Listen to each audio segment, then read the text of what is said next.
तो मूवी की शुरुआत एक प्राचीन कहानी से होती है जिसमें बताया जाता है कि आज से लगभग 2000 साल पहले जापान में एक रानी हुआ करती थी जिसका नाम हिमिको था। लोग उसे मौत की देवी कहते थे क्योंकि जिसे भी वह अपने हाथों से छू लेती उसकी मौत हो जाती। लेकिन एक दिन रानी का सेनापति उसके खिलाफ ही बगावत कर देता है और रानी को बंदी बनाकर किसी अनजान टापू पर कैद करवा देता है। वहीं रिचर्ड नाम का एक शख्स जिसने हिमिको की कहानी पढ़ी थी वह उस पर अपनी रिसर्च शुरू कर देता है और हिमिको की कब्र तक पहुंचने के लिए उस आइसलैंड की खोज करने निकल जाता है। रिचर्ड की एक छोटी बेटी भी थी जिसका नाम लारा था और जब वह उसे छोड़कर गया था तब लारा की उम्र बहुत कम थी। लेकिन अब लारा बड़ी हो चुकी है और वह बॉक्सिंग सीखने के साथ ही कुरियर्स डिलीवर करने का भी काम करती है। लारा का कोच उसे अक्सर फीस देने के लिए टोकता रहता है लेकिन अभी उसके पास इतने भी पैसे नहीं थे कि वह अपनी फीस दे सके। एक दिन जब लारा की साइकिल पुलिस की कार से टकरा जाती है तो उसे अरेस्ट कर लिया जाता है जिसकी बेल करवाने उसके डैड की बिजनेस पार्टनर एना आती है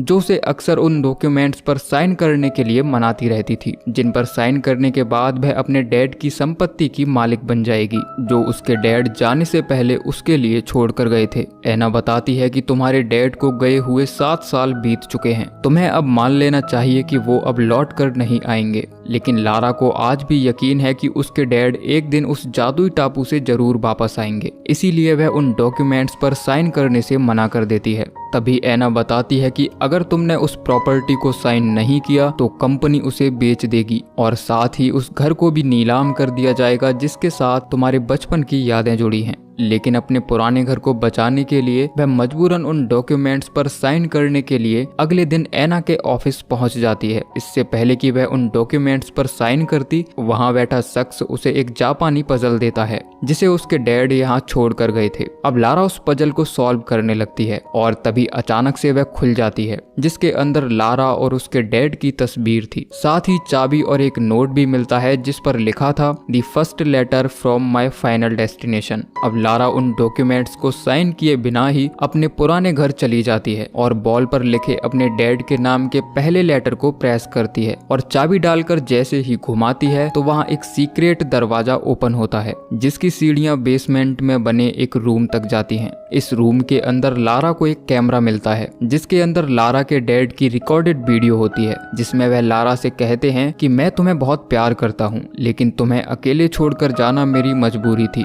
दरअसल मैं साबित करना चाहता था कि आज भी दुनिया में सुपरनेचुरल पावर्स होती हैं, इसीलिए मैंने हिमिको पर रिसर्च करना शुरू कर दिया। लेकिन अब मैं चाहता हूं कि तुम हिमिको रिसर्च के सभी डॉक्यूमेंट्स और टेप्स जला दो ताकि वह किसी भी गलत इंसान के हाथ न लग जाए। लेकिन लारा उन डॉक्यूमेंट्स को जलाने की बजाय उन पर खुद रिसर्च करने लगती है और तभी उसे एक बॉक्स के अंदर कुछ मैप, एक टेप और उस जहाज की फोटो मिलती है जो उसके डैड को उस आइसलैंड पर लेकर गया था। अब लारा ने भी ठान लिया था कि वह अपने डैड को ढूंढने के लिए जापान के उस टापू पर जाएगी, इसीलिए वह अपने डैड की आखिरी निशानी यानी कि अपने उस कीमती लॉकेट को बेच देती है और पैसों का बंदोबस्त करके हांगकांग शहर पहुंच जाती है। वह उस जहाज की तलाश में कई लोगों से पूछताछ करती है लेकिन तभी कुछ लड़के उसका बैग चुराकर भागने लगते हैं। लेकिन लारा से पंगा लेना उन लड़कों के लिए भारी पड़ जाता है। वह उनका पीछा करती है और उन्हें पकड़कर बैग देने के लिए मजबूर कर देती है। तभी लारा को वह जहाज मिल जाता है जिसकी उसे तलाश थी। वह जहाज के कैप्टन लू रैन को वह नक्शा दिखाकर डेविस आइसलैंड पर चलने के लिए कहती है। पहले तो लू वहां जाने के लिए मना करता है क्योंकि आज से 7 साल पहले उसके पिता भी उसी आइसलैंड पर गए थे जो आज तक वापस नहीं लौटे। लेकिन लारा उसे जाने के लिए मना लेती है। अब वो दोनों उस मैप को फॉलो करते हुए आगे बढ़ते हैं। तभी लारा को अपने डैड की रिसर्च से पता चलता है कि कुछ और भी लोग हैं जो हिमिको की टॉम को खोजने में लगे हुए हैं। अब कई दिन का सफर तय करने के बाद ये लोग उस आइसलैंड के नजदीक पहुंच जाते हैं लेकिन यहाँ उनका सामना एक भयंकर तूफान से होता है जो उनके शिप को पूरी तरह तहस नहस कर देता है। इससे पहले कि उनका ये शिप डूब जाता वो दोनों जहाज से कूद जाते हैं और लारा तैरते हुए उस टापू तक पहुंच जाती है। लेकिन तभी कोई लारा के सर पर हमला करके उसे बेहोश कर देता है और जब अगले दिन लारा को होश आता है तो वह देखती है कि एक शख्स उसके सामने बैठा है। वह शख्स बताता है कि मेरा नाम बोगल है और मैं यहाँ पिछले कई सालों से टॉम को ढूंढ रहा हूँ। तभी लारा देखती है कि बोगल ने उसके बैग से वह डायरी निकाल ली है जिसमें उस टॉम का पता है। वह लारा से कहता है कि आज से 7 साल पहले जब तुम्हारे डैड इस टापू पर आए थे तो मैंने उन्हें मार दिया और अब तुम भी मेरी गुलाम बन चुकी हो। जिसके बाद उसे भी उन मजदूरों के साथ शामिल कर दिया जाता है जिन्हें यहाँ गुलाम बनाकर लाया गया था। अब चूंकि बोगल को लारा की डायरी से हिमिको की टॉम का पता मिल चुका था, इसीलिए वह सभी मजदूरों को लेकर उस जगह पहुंच जाता है और सभी को काम पर लगा देता है। तभी एक मजदूर जिसकी हालत काम करने लायक नहीं बची थी, बोगल उसे गोली मार देता है। ये देखकर लू गुस्से में एक गार्ड पर हमला कर देता है और लारा को वहाँ से भागने के लिए कहता है। लारा मौका पाते ही वहां से भाग जाती है, लेकिन पेड़ से बने पुल को पार करते समय उसका पैर फिसल जाता है और वह नीचे बह रही नदी में जाकर गिरती है। वह नदी के बहाव के साथ बहती हुई गहरी खाई में गिरने ही वाली होती है, लेकिन तभी वहां उसे एक प्लेन नजर आता है जिसे पकड़कर वह लटक जाती है। लेकिन इस प्लेन की हालत देखकर लग रहा था कि वह काफी समय से यहाँ पड़ा है, जो जंग लगने के कारण गल चुका था। और इससे पहले कि प्लेन नीचे गिरता, लारा किसी तरह कॉकपिट के अंदर पहुंच जाती है और उसमें रखे पैरासूट को निकालकर नीचे कूद जाती है।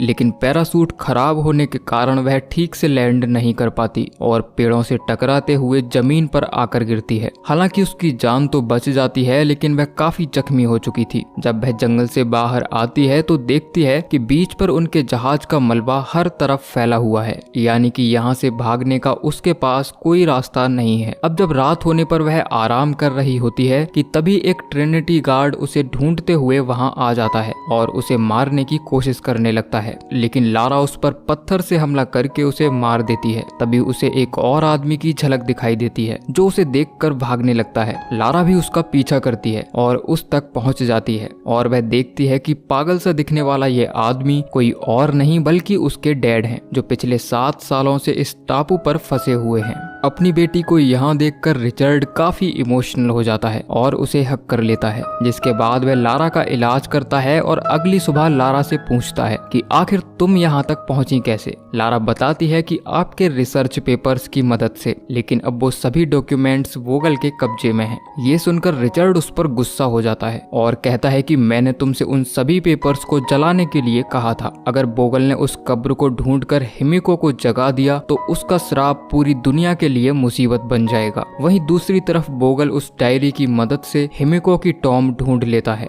और उस सैटेलाइट फोन से अपने मालिक को बता देता है कि उसे कब्र मिल गई है, अब तुम हमें यहाँ से ले जाने के लिए ट्रांसपोर्ट भेज दीजिए। वहीं लारा भी ये जानती थी कि इस आइसलैंड से निकलने का एकमात्र तरीका बोगल का वह सैटेलाइट फोन है, जिसे लेने के लिए वह बोगल के कैंप में जाती है और वहाँ से वह फोन ले लेती है। तभी वह एक सिक्योरिटी गार्ड को मारकर लू और बाकी लोगों को आजाद कर देती है, लेकिन दूसरे सिक्योरिटी गार्ड्स उन्हें भागते हुए देख लेते हैं, जो उन पर गोलियां चलाकर कई लोगों की जान ले लेते हैं। हालांकि लू और लारा भी उनमें से कई सिक्योरिटी गार्ड्स को मार देते हैं, लेकिन बोगल रिचर्ड को बंदी बना लेता है और उसे दरवाजा खोलने के लिए फोर्स करने लगता है, क्योंकि उस दरवाजे को सिर्फ रिचर्ड ही खोल सकता था। लेकिन वह अपने जीते जी ऐसा कभी नहीं करता, इसीलिए बोगल उसे मारने के लिए गन पॉइंट करता है। लेकिन लारा वहां आकर सब रोकने के लिए कहती है और अपने डैड की जान बचाने के लिए वह उस दरवाजे को खोल देती है, जिसका रास्ता सीधे एक गहरी खाई के अंदर जाता है। अब ये सभी लोग एक एक करके नीचे उतरते हैं और रानी हिमिको की कब्र की तरफ बढ़ने लगते हैं, लेकिन कब्र तक पहुंचने का रास्ता बहुत ही खतरनाक था। तभी बोगल का एक साथी गलत जगह पैर रख देता है और अचानक से वे सभी दीवारों के अंदर कैद हो जाते हैं। इससे पहले कि कोई कुछ समझ पाता, उनके पैरों तले जमीन खिसकने लगती है। ये देखकर सभी लोग घबरा जाते हैं, लेकिन लारा हिम्मत दिखाकर उस गेट तक पहुंच जाती है, जिसके अंदर एक खास तरह की चाबी लगाकर उसे खोल देती है और उन सभी की जान बच जाती है। अब ये लोग रानी की कब्र तक पहुंच जाते हैं, जिसके अंदर और भी बहुत सारी डेड बॉडीज रखी हुई थीं।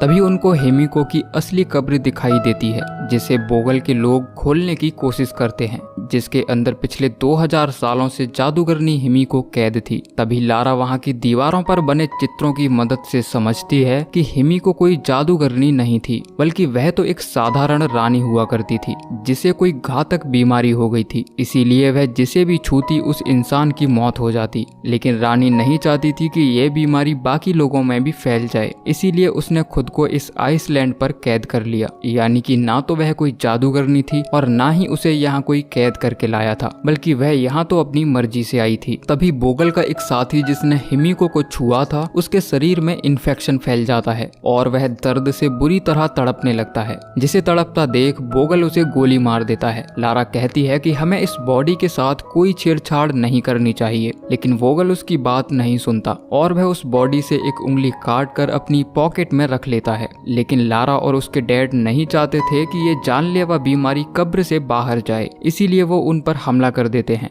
लेकिन तभी बोगल का एक और इन्फेक्टेड साथी रिचर्ड पर हमला कर देता है, जिसके छूने से वह भी इन्फेक्टेड हो चुका था। ये देखकर लारा रोने लगती है। वह अपने पिता के पास आने की कोशिश करती है, लेकिन वो उसे दूर रहने के लिए कहते हैं क्योंकि इन्फेक्शन का असर तेजी से उनकी बॉडी में बढ़ता ही जा रहा था। यानी कि अब उनका बच पाना नामुमकिन था। वह लारा से कहते हैं कि मैं हमेशा से तुम्हें बड़े होते हुए देखना चाहता था, लेकिन आज तुम्हें अपने सामने देखकर मुझे अब मरने का कोई अफसोस नहीं है। अब तुम मुझसे वादा करो कि बोगल को इस टॉम से बाहर नहीं जाने दोगी। जिसके बाद लारा अपने डैड की बात मानकर बोगल को रोकने के लिए उसका पीछा करती है और वहां लगी सीढ़ी को खाई में गिराकर आगे जाने का रास्ता ब्लॉक कर देती है। जिसके बाद उन दोनों के बीच काफी देर तक हैंड टू हैंड फाइट चलती है, लेकिन आखिर में लारा बोगल को हरा देती है और बोगल की पॉकेट से वह उंगली निकालकर उसके मुंह में डाल देती है। जिसके बाद वह भी इन्फेक्टेड हो जाता है, जिसे लारा किक मारकर खाई में गिरा देती है। वहीं रिचर्ड हिमिको की कब्र के साथ ही खुद को बॉम्ब से उड़ा लेता है, जिसके फटने से पहाड़ टूटने लगता है। अब लारा तेजी से एग्जिट डोर की तरफ भागने लगती है और वहां लटकी रस्सी की मदद से ऊपर चढ़ने की कोशिश करती है,